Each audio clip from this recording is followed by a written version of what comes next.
Michael Schuyler has devoted his life to disaster preparedness. He founded the Disaster Supply Center, a store that specializes in survival kits and gear. He has run the business with his wife, Mona, for 23 years. One thing that always frustrated him was how hard it was to get people to take survival preparedness seriously. Not anymore. Start your day with the news you need from the Bay Area and beyond. Sign up for our new Morning Report weekday newsletter. Back then, people weren't so concerned. Now it's in the news daily. Earthquakes, fires, shootings, global warming. The frequency of the disasters here and across the world has gotten people aware, and they are starting to act on that awareness, says Schuyler, who is in his 70s and lives in San Rafael. You realize it can happen to you. The more you can do to be off the grid, the better off you'll be. Longtime emergency preparation specialists, Mona and Michael Schuyler, pose with one of their solar-powered emergency lights at their home in San Rafael, Calif, Monday, August 27, 2018.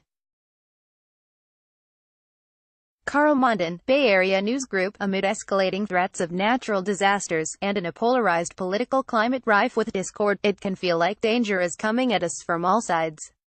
Many Bay Area residents such as Schuyler are responding by grappling with whether they are prepared for a worst-case scenario in a chaotic world. If a wildfire raged through our urban environment or a violent clash between political extremes sent residents scurrying for cover, they want to be ready to hunker down and ride it out. Sales of emergency kits have risen fivefold nationally in the aftermath of the fires, according to SOS Survival Products. Area disaster preparedness consultant Roland Karst has seen business rise by 20% since the fires. The Northern California Red Cross has seen an uptick in sales of emergency kits and classes. First aid kits have become one of Amazon's best sellers in the healthcare category. And at Oakland's Alameda Army-Navy surplus store, demand for water filtration kits, emergency food and gas masks is up. Whenever there is a new threat, people take new precautions, says owner Safer AG. The important thing is that you don't want to have regrets. You don't want to look back and think that someone died because you weren't prepared. People have their own definition of being prepared, from those who stash away a little food and water, just in case, to those who adopt the tools of hardcore preppers, who are ready to survive a total breakdown in social structure and services. They want to make their own safe haven. It can quickly spiral out of control. In a big earthquake, you also get fires. The water lines are broken. There's no power, no water, no ATM, no gas, says Karst, a disaster preparation consultant who works with Bay Area companies, cities and schools. It's pretty sobering. You spend a lot of time planning your vacations. You need to spend equal time and energy on what you will do in a disaster.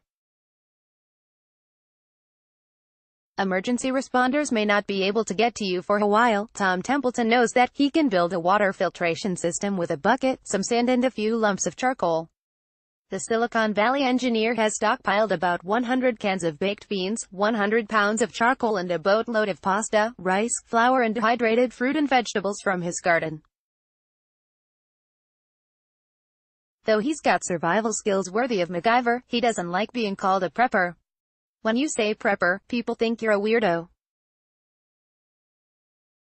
I'm not planning for the apocalypse. I'm not a nut job and I don't have a crossbow, says the 65-year-old Fremont resident, who belongs to the Bay Area Casual Preppers, Survivalists group on Facebook. I'm just a prudent guy and I like to be prepared. A lot of the population is conditioned to be taken care of. I want to be able to take care of myself and my family. Templeton grew up in a remote part of Wisconsin where extreme winters made stockpiling supplies the norm.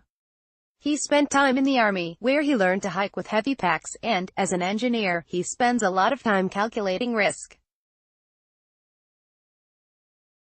I'm a detail-oriented guy, says Templeton, who has backups for his backups. It's about risk analysis. You have to assess what could go wrong. You always need a contingency plan. That's second nature for an engineer. Earthquakes, fires, pandemics and civil unrest are on his list of concerns. He runs 3 miles a day to maintain a level of fitness so he can get home from his office on foot in a disaster. He admits many folks think he's crazy, but he sees preparing as the rational thing to do in a volatile world. Cole Smith Crowley also would prefer to take precautions now than panic later. It is a bit silly to live in a world where floods, earthquakes, fires, power outages, unemployment, currency devaluation and civil unrest exist and then assume that somehow it will never happen to you, says Smith Crowley, 28, a law student at UC Hastings who lives in San Francisco and is a member of a liberal preppers group on Facebook. Seeking some element of control over your life in a situation where you would be deprived of it makes sense. Cole Smith Crowley, 28, checks his solar power supply inside his home, an Econoline van parked in San Francisco, California, Sunday, August 26, 2018. Carl Mondin, Bay Area News Group. Smith Crowley, like many progressives, says he has felt more marginalized in the era of Trump.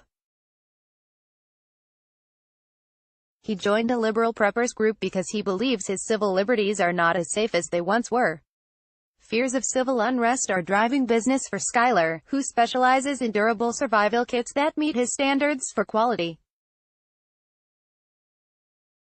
At home, his supplies include water purification, dehydrated food, first aid, solar radio, flashlights and solar panels that can recharge his personal electronics for at least 1 week.